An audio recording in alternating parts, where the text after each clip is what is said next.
So I'm Sheila Signet's president and CEO. I have worked in education for almost 20 years now, but I really got my start in testing and then moved into admissions. And really, everything I know about admissions is because I work with amazing people like Joanna and Holly, who I've got with me today. And I'm going to let them introduce themselves. Holly, why don't we start with you? All right. I love admissions work and essays, so I'm so excited to talk essays in the middle of the season, as we are. So I got my start. Well, Sheila nabbed me from an academic career. Saved me. I worked as a professor for several years in communication and journalism, and I found what I loved the most about that was a thing I wasn't supposed to be doing, which was advising students and helping them figure out their path. I was spending a lot of time on that and finding it the most satisfying part of my work. I also served on a graduate admissions committee there, assessing applications. And so when I arrived at Signet, I started doing a lot of that work as well. And undergraduate admissions and admissions writing was a really natural transition for me, because it involves all the things I love, such as coaching and working with literature, which I consider some of these essays to be. Um, Thank you, Holly. Joanna, let's hear from you.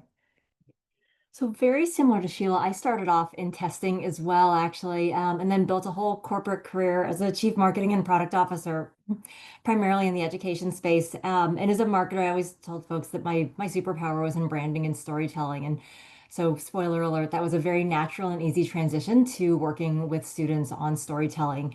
I've served on admissions committees both at the undergraduate and at the graduate level, and at universities really across the country, and really just love the opportunity to help students sort of figure out how to really express themselves in their own unique way. And I think for so many students who get hung up on this process, and I'm sure this probably applies to many of your kids, I think it can be daunting when they start thinking about writing about themselves, and having such a broad open topic. And so just really excited to talk a little bit more and sort of slice that up to this afternoon, this evening, and talk a little bit more about how we can demystify some of that and make it a little less scary. Thank you, Joanna. Yes, this doesn't need to be so scary. And I find actually it's a really great place for us to start because as we were sharing before everybody joined us, there's some families come in and they're just like terrified, or students are terrified of these essays. Oh my gosh, it has to be perfect. I have to get my whole life story into this one essay. And they're really trying to, cram everything in there and optimize everything. And then we've got other families who are really not aware of how challenging sometimes these essays can be. And they're like, oh, yeah, we'll write it in a weekend. It'll be fine. It's never fine. And these essays really do ask a lot of students in terms of their ability to communicate complex ideas, long stories in a short amount of words. But also, it requires them to reflect on themselves in ways that they probably don't do that often as teenagers, right? Um, so there are a lot of challenges sort of embedded in this essay beyond just producing the writing, right? Um, and we'll get to some ways how you can navigate those challenges or get ahead of them. So hopefully you don't even have to navigate them. But let's start with some broad stories of students who are starting right where our audience is starting right now. Well, I know some of you have younger students, but let's pretend they're about to start writing their college essay and hear where we might meet them, right? So, Joanna, let's start with you because you're first on my screen. Can you walk us through a recent story with a student with an essay that really worked, and maybe some of the ups and downs of the journey that took them to that point? Sure. So, and this was a hard one because I feel like every student has such an incredible and different journey in this process. But I think some of the best essays, and I would sort of couch this with a little bit of advice here too.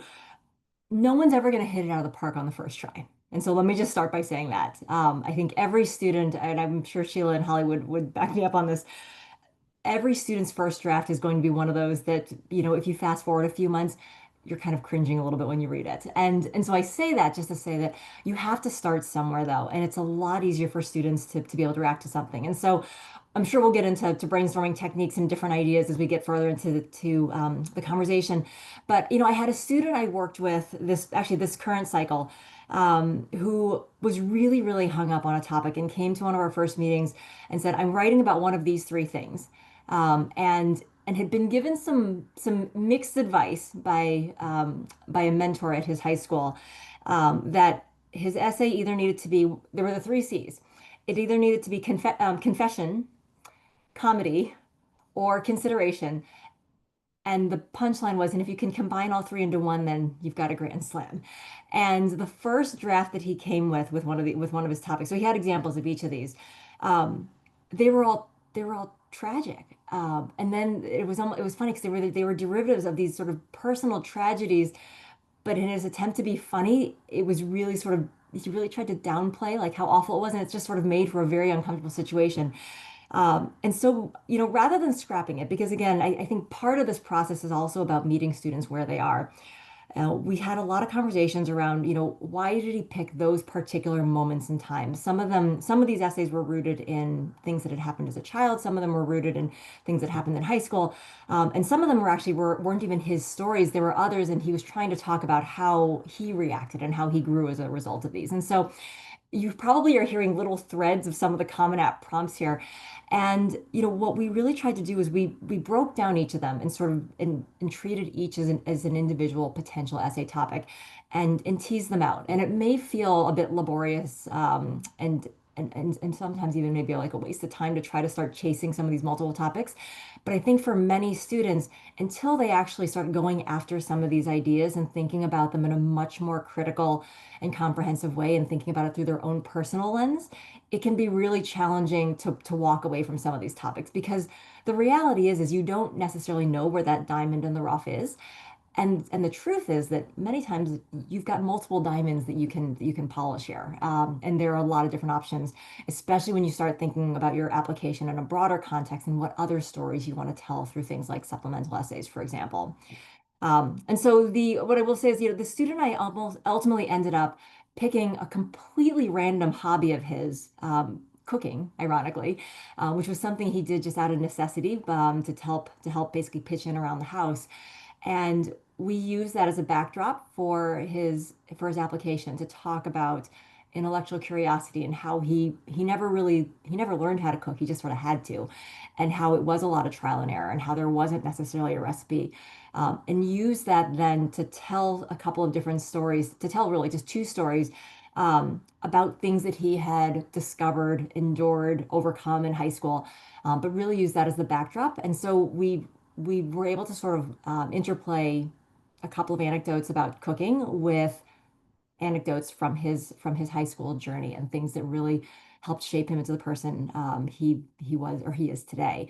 And so it was in many ways a challenging journey, because at the end of the day, the confession and the tragedy didn't quite make it into the final draft, but you did see a lot of imperfections. And we talked a lot about this idea that, everyone applying to college is perfectly imperfect. And so what we're trying to do is sort of show how those imperfections make us uniquely us. And it was a wonderful journey to go on with him. And I think it really helped him also, think a little bit more critically about the person he was trying to present to some of these schools, that it didn't have to be a 100% perfectly perfect version of himself, that he really could be human. And that application really, really reflected that.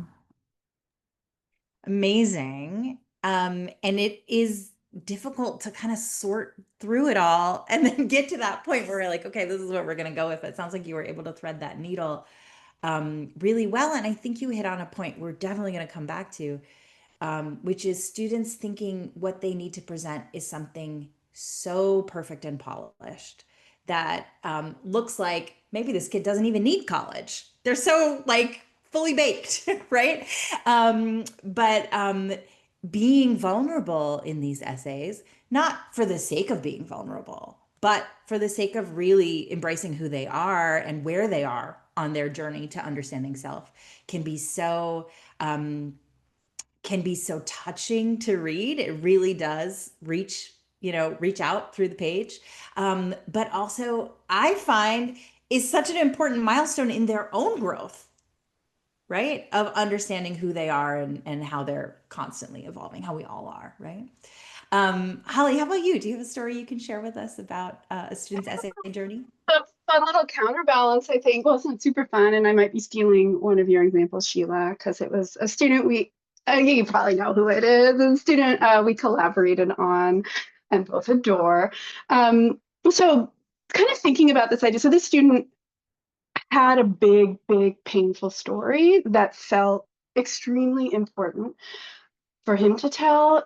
And it was about, it involved, his dance career that had shaped his life up until the point that body dysmorphia made him have to leave, right? Bullied him out. And so there's always like a couple flags that come up when a student really wants to talk about something that's traumatic.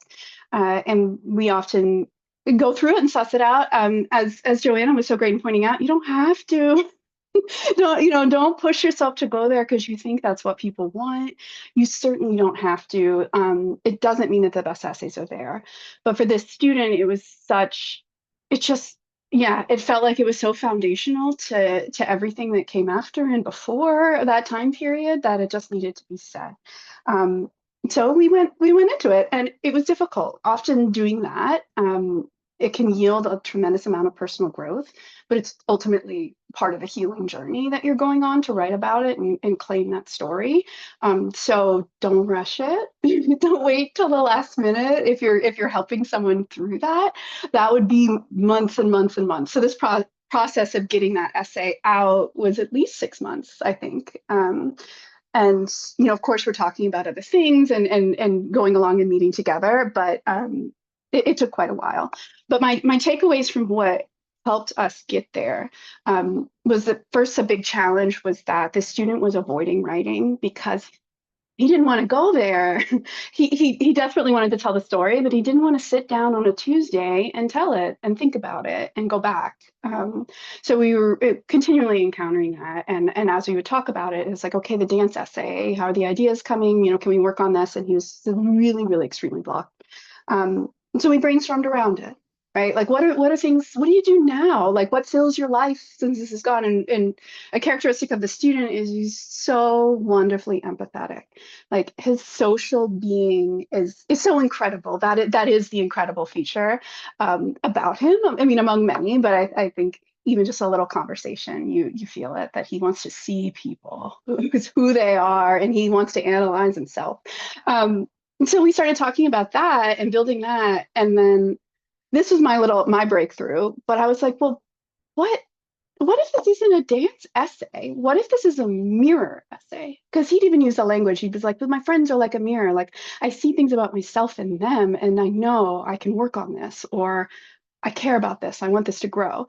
And the mirror, the physical mirror, was the thing that bullied him out of dance. But the interpersonal community mirror is a thing that he replaced it with in a show of strength. So he wrote the recovery part, right? Like that we started calling it the mirror essay. It was not about dance. And once we started making progress and momentum on that and focusing on the healing, then he got to be able to write about the long kind of getting everything out. Often it comes out as choppy, poetic, kind of somehow finding the words to describe a loss that was extremely traumatic for him and that experience. But we got there to a place that was really honest and authentic, and didn't dwell too long in it, which is a challenge in essays like that. So in the end, I was very, very proud of that essay. I think anyone who reads it can't help but be moved, but also knowing that it really meant a lot for a student to be able to do that. Such a great story. I wasn't planning to tell that one, but so you didn't steal it. But yes, absolutely a favorite student of mine. And you mentioned that we worked together on that. I want people to understand what we meant by that. So often at Signet, you're paired with a consultant, someone who is thinking about, all right, what are the right schools? What are broadly the right stories based on, the student and what the strengths are and what their goals are in the future, or even what colleges they're going to be speaking to. And, how do we fill out this part of the form, and do we ED or do we EA, and all of those sort of concerns. And then we also bring in a writing coach. Holly actually wears both hats quite deftly. But we also bring in these writing coaches who can sit with a student and help them be tender with themselves, and explore different aspects. And I particularly love that because, as you can probably tell, I'm very like, okay, here's our agenda, we are gonna just knock this out. And I am not always in the headspace to say, okay, we need to take a deep breath, let's envision something else, and be creative in sort of another way. And so I really just love having that partnership, and students really appreciate, Holly and I will back channel about the students we're working on together. The student doesn't have to be the go-between, and in a way they can have two very different relationships with two people who are working towards the same goal, and it brings out just these amazing qualities. So thank you for sharing that one. So I definitely have a lot of stories that I can share, but in the interest of moving us forward, I'm sure I'll drop some stories in. Both of you talked about not students shouldn't feel like they have to tell a traumatic story, go to that dark place, relive something that was very hard for them.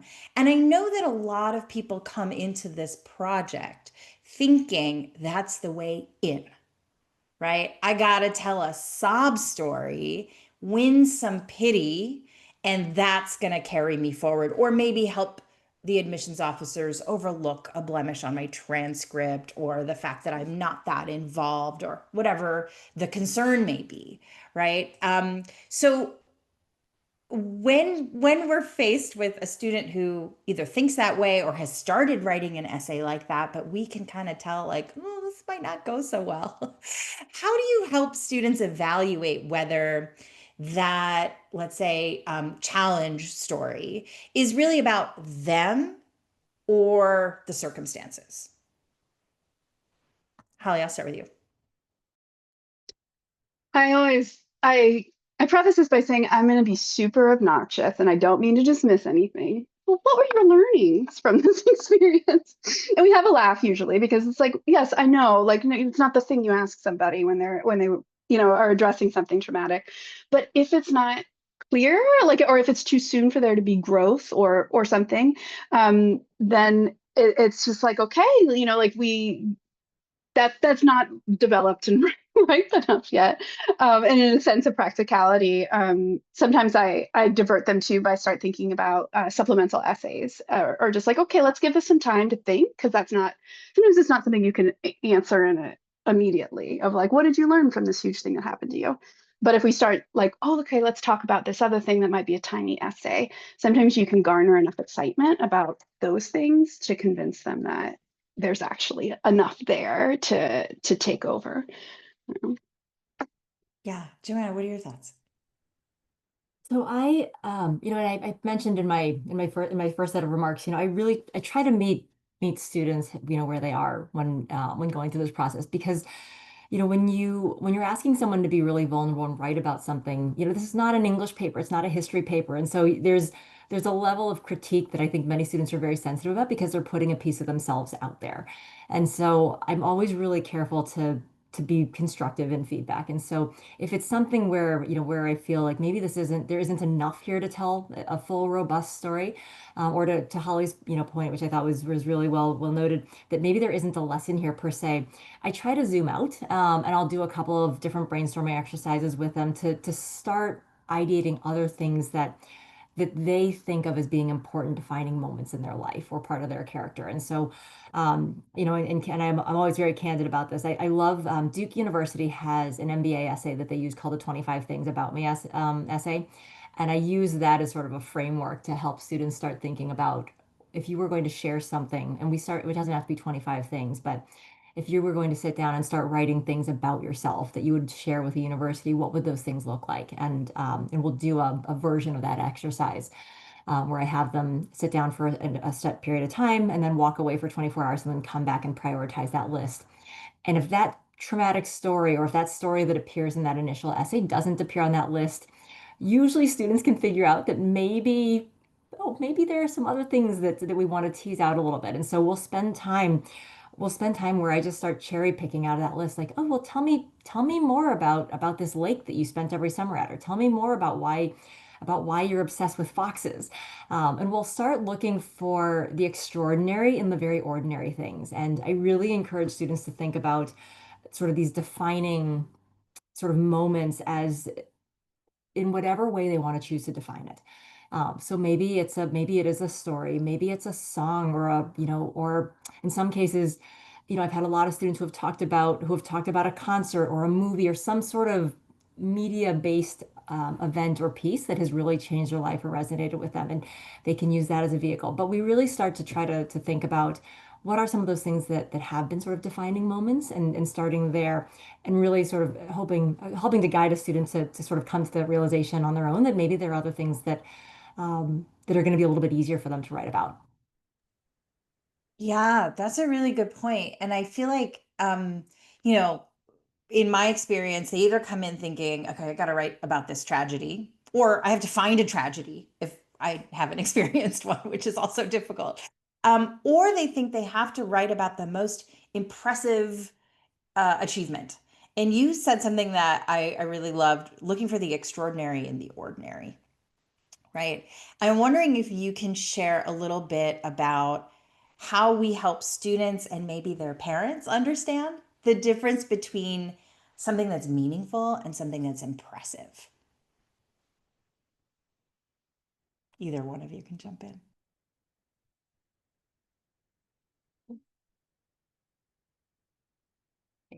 I just unmuted myself, so I will jump in for just a quick comment.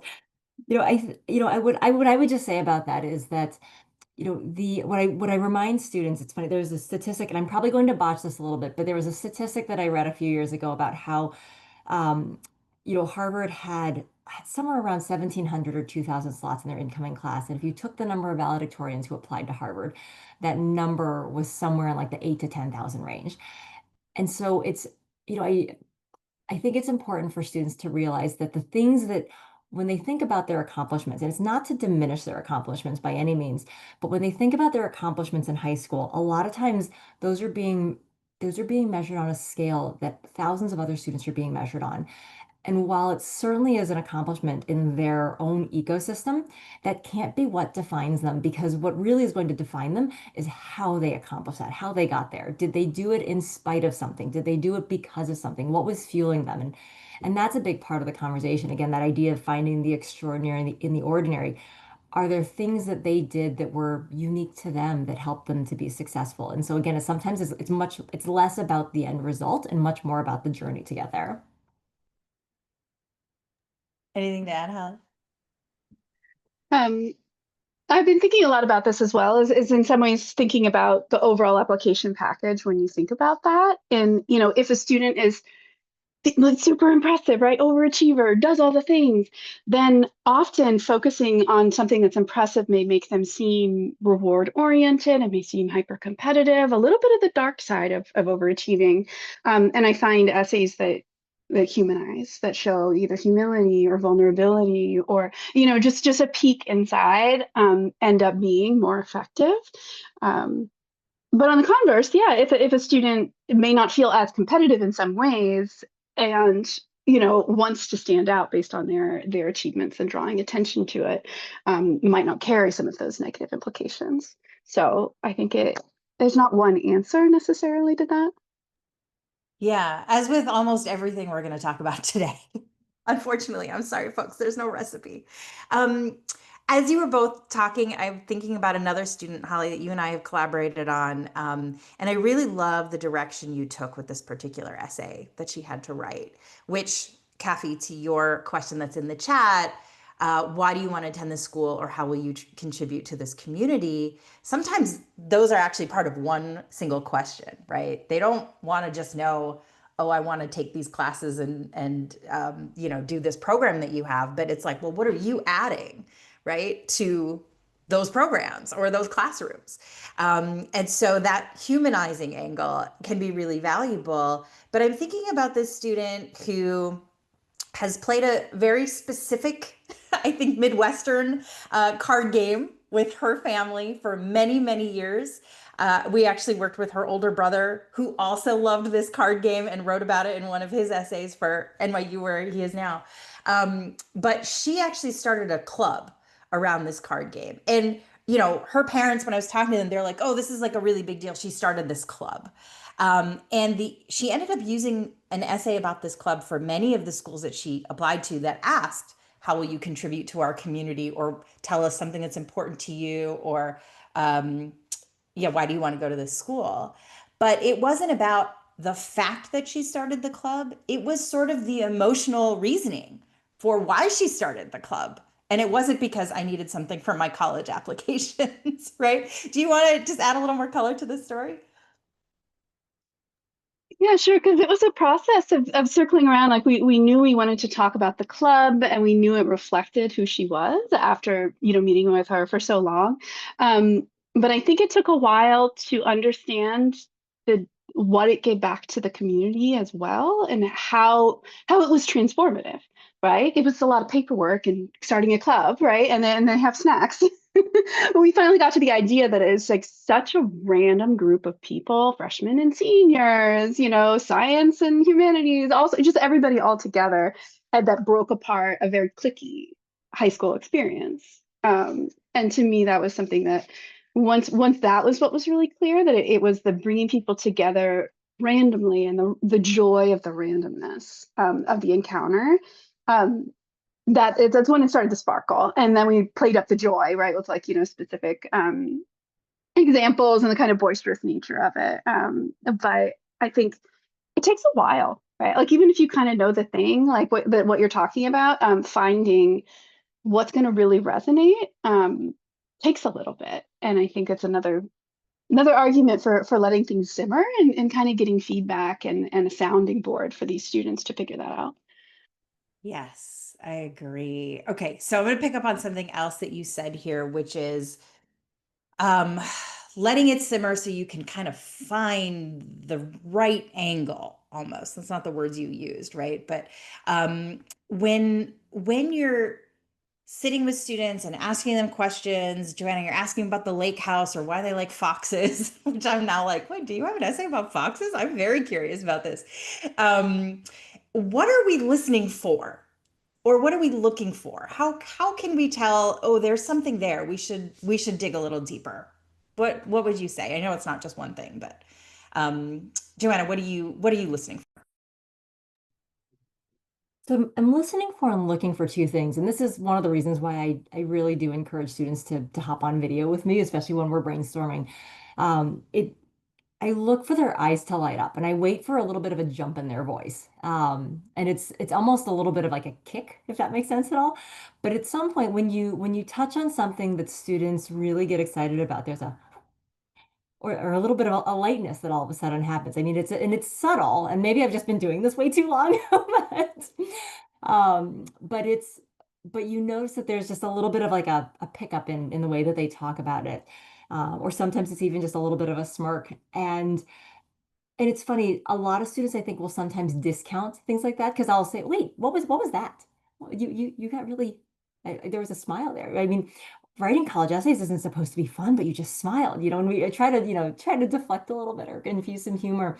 But I'm looking for that sort of joy. And I know that sounds a little bit cliche, but when you find something that students really do enjoy talking about, especially if it is something as simple as foxes, or for another student, it was dragonflies, or for another, it was an obsession with different varieties of chocolate cake and how many different types of chocolate cake she had tried on her family travels.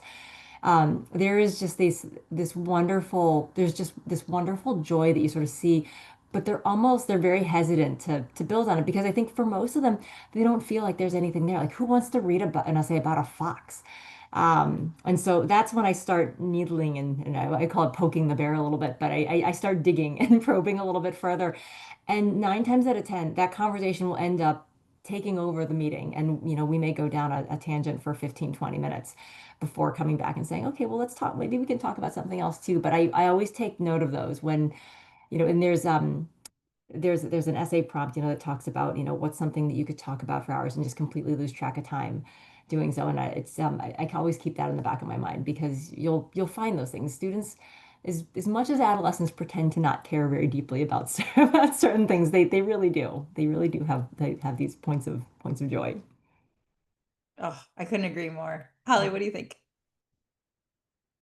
I would say I look for recognition. So I like mirroring back pretty often when I even if I hear like a little snippet of something. So I was talking about an experience they had or their love for foxes. Like that, I try and reflect back a value that I think that might represent or reflect. It was like, oh, that makes me feel like you're super curious or anything like that. And then if they have recognition, it's like well, yeah, and then we can keep building on what story about this is going to reveal that value and untangle it. Um, I like to check in really often, because sometimes it's really fun. I love stories. I can think of ways of introducing things or whatever, and it's just always like needs to be real for the student, or else they feel disengaged. If they feel like someone's running away with their story, sometimes they'll let it happen, and the parents can do that too sometimes, unfortunately. But then they don't care as much, and they start losing that sort of sense of recognition and pride in accurately describing themselves. So I see myself a lot of times as a mirror of like this is what this sounds like. Positively, usually. If there's a red flag, I'll be like, I know you didn't intend this. Um, but I think students think it's fun usually, right? It might feel a little awkward at first, but people like learning about themselves. It's like a little personality test. And so then they can be more open to giving ideas and testing it out. And um, yeah. Yeah, that's so good. And I think we are in this really, I just lucky position. I feel so grateful to do this work because they're not our kids, right? And so we are literally learning new things about them. We don't know these things. We have no, other interaction with their life story besides what they're telling us. So, we have this perspective that it can be difficult for a parent or an older sibling to have about a student when they're helping with essays because um, we have a little bit of that distance and we have a lot of comparison. I mean, we all work with lots of students a year, every season. I think Signet, we calculated recently, it's over 12,000 students we've helped with college applications since we started. So we have a lot of perspective. We've seen a lot of different types of stories. So, things are exciting to us because they're genuinely exciting. We're not just trying to make the student feel better. Of course, we want to build their confidence, but it is really exciting to learn these things about them. And every single one of them is unique. And there is always something so special in there.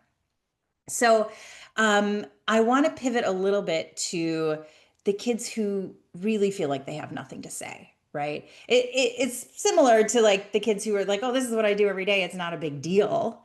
Versus the kids who are like, no, my life is totally boring. I promise you, there's nothing interesting about me. This is a waste of time. Where do we start with a kid like that?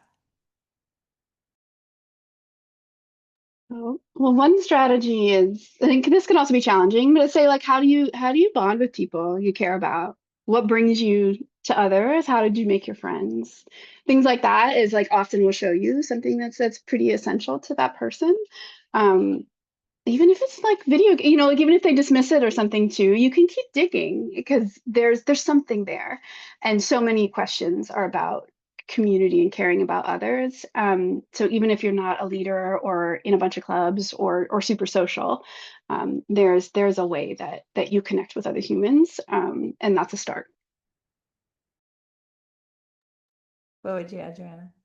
I'll have them also run me through sort of what a typical day is like for them, number one, and then I'll do the opposite and I'll tell them what, because most of these kids are all overscheduled and they're doing a lot of things because they have to do them as opposed to they choose to do them. And so after having them run me through a typical day, I'll tell them, okay, now let's pretend you've got a free day. There's no homework, there's no SAT prep, there's nothing that you have to do, there's no driver's ed. Walk me through. You wake up. maybe there's an alarm, maybe there's not an alarm. What would you do step by step during that day? And that always often reveals a lot about what, again, about what they value, and what are the things that are truly important to them. And so I think very similar to Holly, it's about how they engage with people, or if they're choosing to engage with their friends or their family, or in many cases their pets. I'm always amazed at how many people choose to spend the day with their pets as opposed to humans. But really starting to just kind of understand how, if they had the gift of choice, because I feel like many of these students don't always feel like they have that choice or the freedom of choice at this point, or at least not in every aspect of their lives. And so it's very telling to have them start talking about those things. And if there's a disconnect between those two days, then I start probing a little bit more to understand sort of where things zig and zag. So. That's great. I'm also thinking about the things that these boring students, they're not actually boring, but the ones who self-describe as boring, they I think often benefit from having their definition of boring challenged, right? Um, I think, this generation in particular has grown up in a culture of comparison that no previous generations have ever experienced, right? We can't even, we might be able to wrap our heads around it, but we really don't understand it, right? What they're living through. And so for them, anything that is not Instagram worthy might be boring, right? There's plenty of your life that is not Instagram worthy, that is definitely not boring, right? So I like to start there. If they say, oh, I'm just a boring person, there's nothing special about me, I say, well, what's your definition of boring? Or what's your definition of special? Um, and for my more, I don't know, like politically active students, I try to tie it into like, well, what does society want you to think is boring or not special and why? And we start, talking about ideas like that, and just, helping them see that they don't have to accept someone else's definition of something if it's something they truly care about, even if it is just, you know, I'm going to say just being on video games with their friends who are maybe across the world that they've played this single video game with for the last 5 years. They think that's boring. It's not, right? But they've just accepted someone else's judgment of that thing, right? So that's one of the things that I like to do. And sort of relatedly, I'm going to go back to one question because I just thought of another story that has me giggling. One of the things that I'm looking for with students, beyond the like, there's something lighter about the conversation, or they can talk about it more easily, or it just lights them up, right? Is something that truly surprises me, right? I had a student, I do this brainstorming exercise, which all of you feel free to use with your students, that I call show and tell. And I just have them come to a meeting with 3 physical things that they really care about. And then we just talk about why they care about it. What is the thing? Where did it come from? All of the stuff. And this one student met me on Zoom, and he was like, hold on, I got to take my computer outside. And I was like, oh, what are we, what are we going to do? And he held up to the screen this like 10-foot pole vaulting pole that just still cracks me up to this day. He started the pole vaulting event for his school's track and field team. They didn't have one. Nobody wanted to do it. And he was like, I don't care if I look like a fool, I'll do it. And he did look like a fool. He was not good at it. He's not particularly like a good runner or jumper or any of these things. But he likes doing it. He likes learning, trying to learn new things. And we ended up writing an essay about his pole vaulting and like how he's not afraid to look silly trying new things. But I thought, in particular for this student, who, if you were to look at him, maybe with your sort of typical evaluative glasses on, you look at his ACT score, you look at his grades, you look at the school he goes to, you look at his clubs, he's a pre-med, you look at all of these things and you don't think, oh, this kid is a pole vaulter. You don't think this kid is okay trying things that he knows he's going to be bad at and is never going to earn a medal for. So in that way, I'm looking for this sort of surprise dimension to the student that there would be, unless they write something about it, there's no way for the admissions committee to know about it. I thought I'd throw that in there. Okay, some questions in the chat. Let's go to these, and then if they slow down a little bit, I do have more questions to ask you all. Given the gestation or simmering time, when would you start having a student brainstorm about the prompts, or how might you encourage general self-reflection time? This the questioner is going to take their answer offline. She had to leave, but let's record an answer for her. When do we start, and how can students prepare for this process?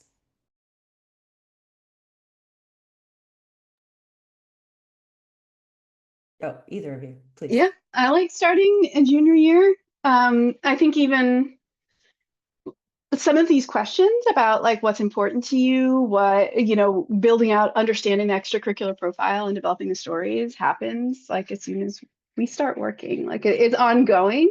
But I think really looking at the prompts and brainstorming proper, as I usually think of it as spring of junior year, it's kind of a magic time, because yeah, you're developing all of these ideas. Sometimes English classes work on them as well. So there's a little built-in accountability that if you can, get some strong ideas in advance, then students can hit the ground running and use that as well. Go? Yeah, very similar to Holly. I do the same. Typically junior year, unless students have expressed a concern about the writing process. So some of the students, I'll coach students as early, sometimes as freshman or sophomore year, and we're not talking about about hardcore college prep things there. But if it's something that they've articulated as a concern, like I'm really worried about the essay, I don't like writing. We'll start doing little writing exercises once a quarter. And what I do typically there is I'm really big on like celebrating wins and points of growth. And so every quarter we'll talk about, okay, let's talk about like what's one win? What's something that you're proud of? And it doesn't have to be big. It may just be, I made it to school on time every day this semester. I wasn't tardy at all.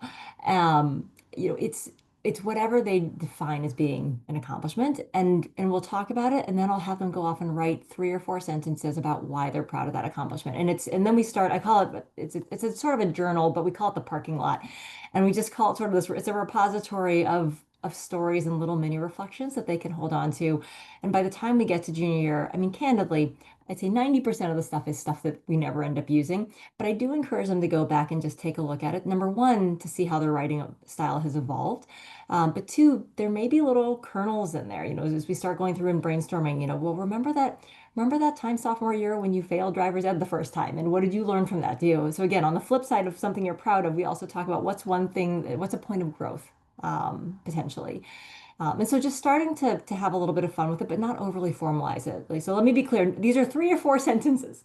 They're not essays. But I find it's a way to help demystify some of this, because I think the idea of writing in the first person for many of these students is also really scary, because we are in many ways kind of throwing that rule book out the window, and everything they've been told in high school.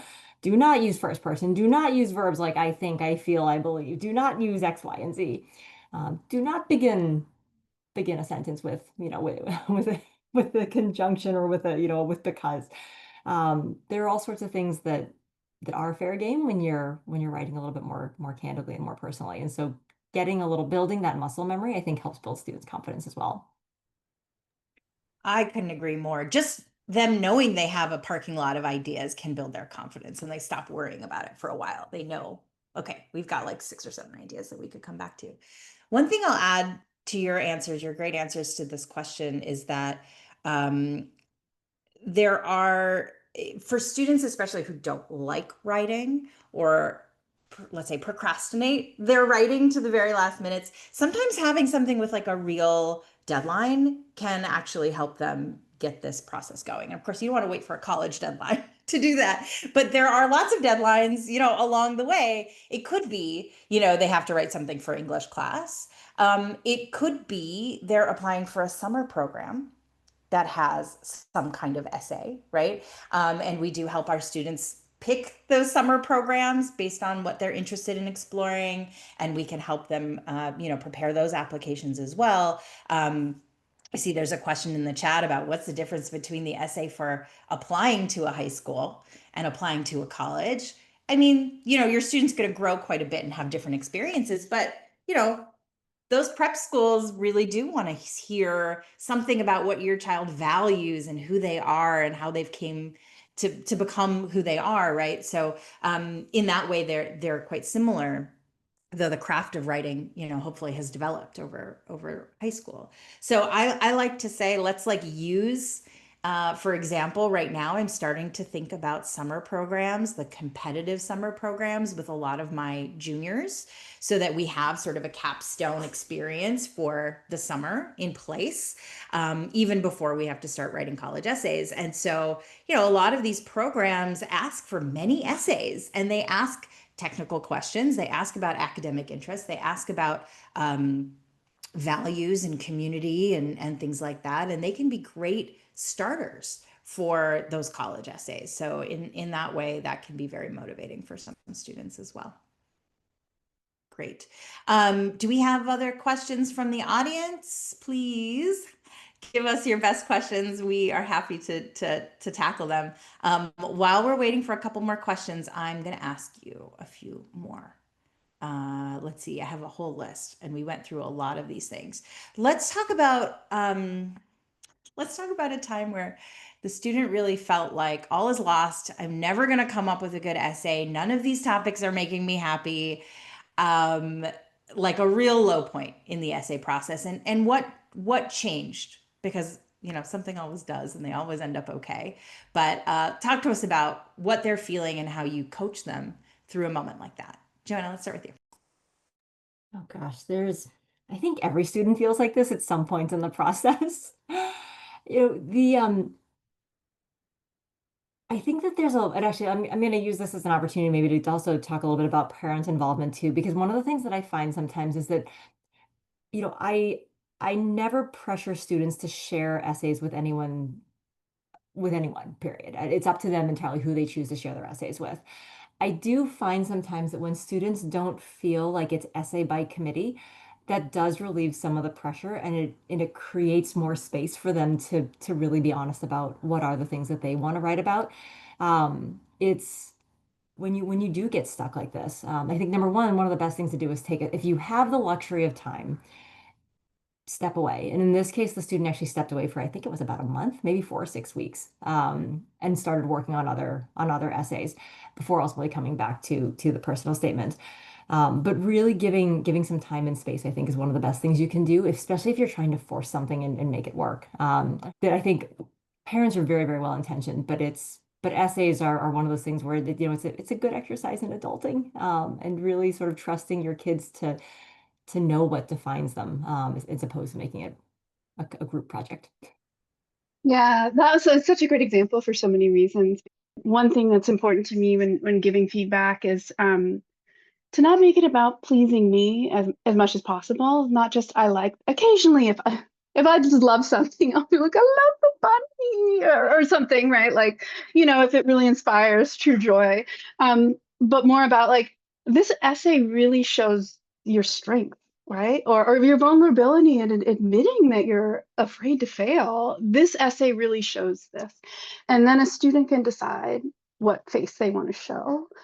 So it really becomes, mirrors again, everything's a mirror. But yeah, there may be several mirrors, and she, may get feedback from other people about, well, oh, this person was confused. Good. Always listen. You don't have to take the feedback, but that's valuable to know if someone didn't get what you were trying to do. But if people are coming at it, I didn't like this. I wanted it to be this. I wanted this. Yeah, it's a bad situation.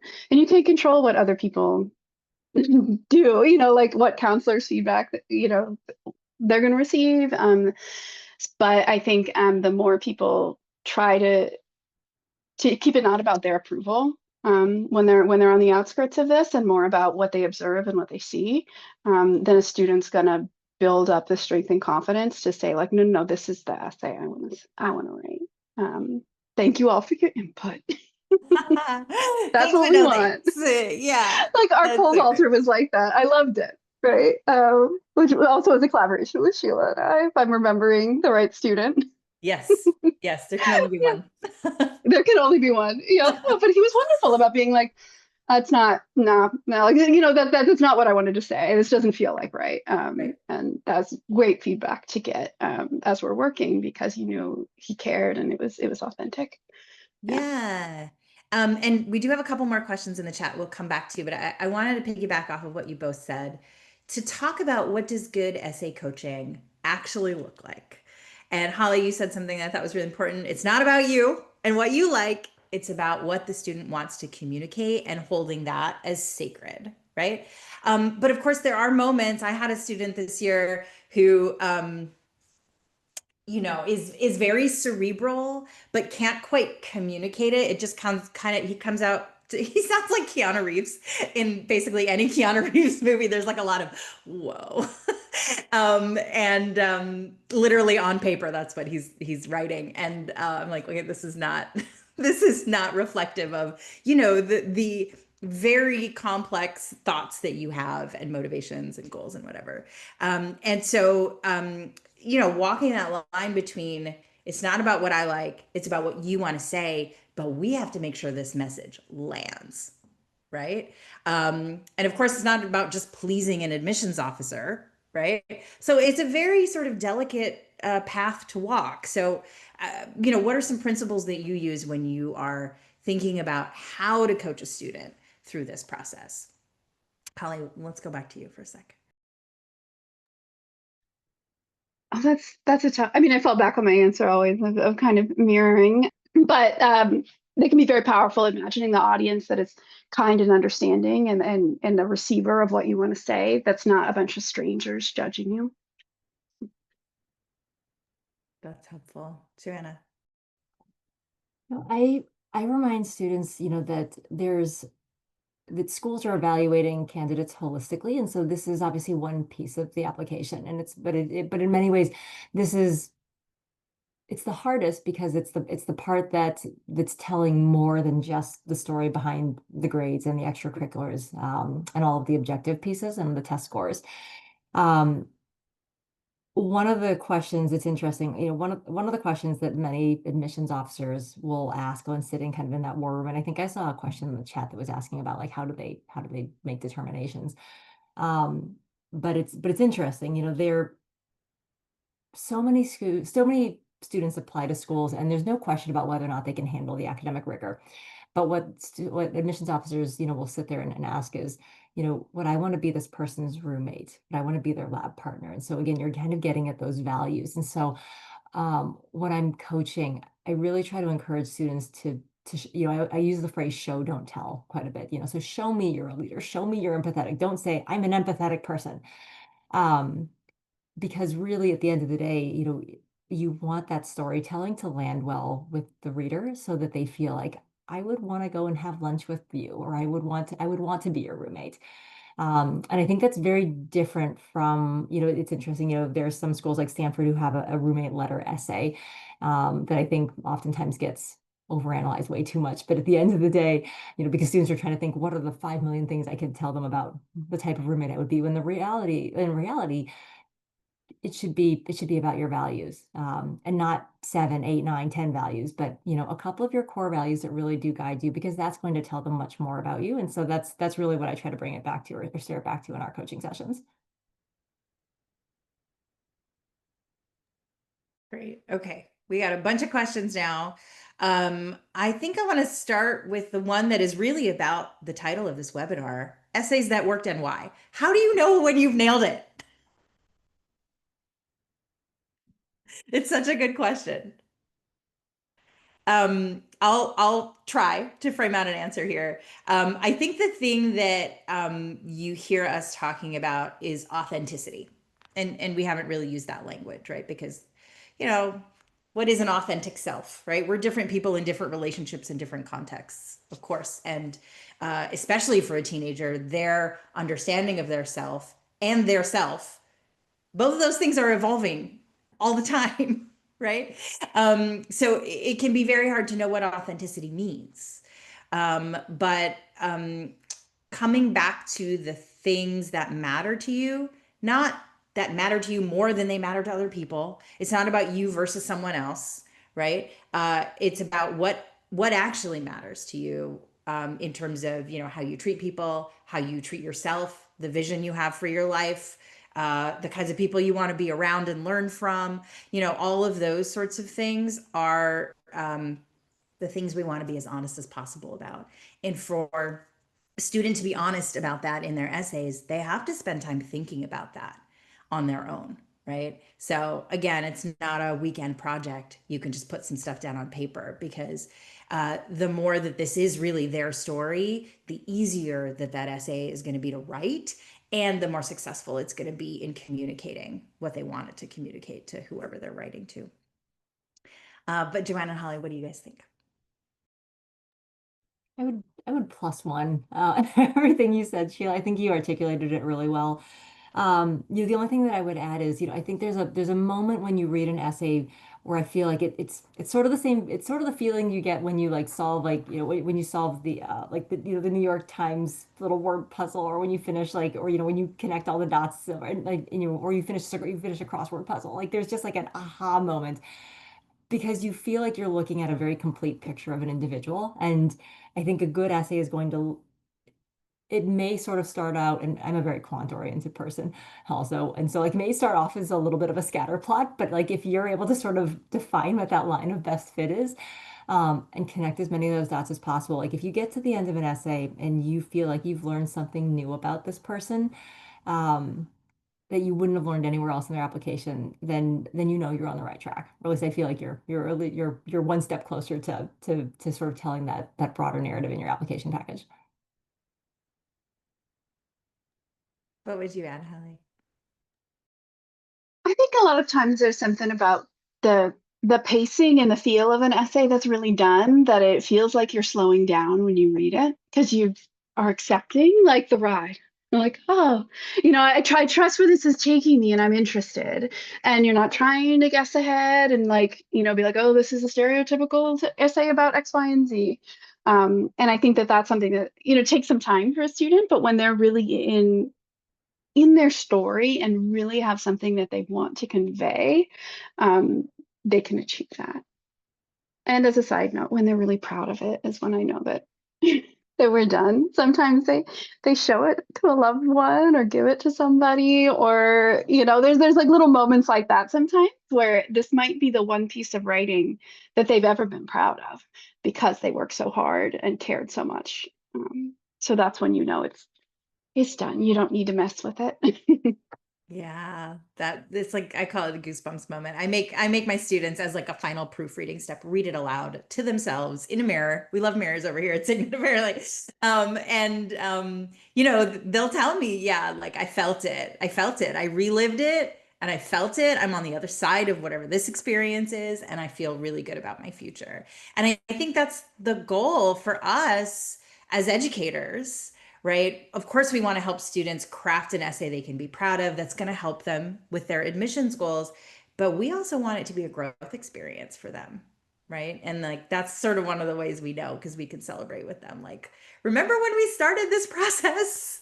How you thought you were so boring? Like, you're amazing. Look at it. It's right here on paper. You did all of this. So great.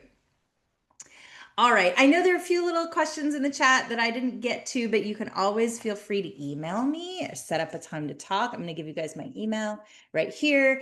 You RSVP'd, so you've got my email there, and you're going to get a little more information about essay writing through your email. Please don't hesitate to reach out for help if your kid has a deadline in 13 days, like, the UCs and Cal States, or if it's a little bit further away with regular decision applications. We do have some capacity to help, and we love doing this stuff. So please don't hesitate. Thank you for your time, everybody. And thank you, Joanna and Holly. Always great to collaborate with you both. Have a great night, everyone. Bye.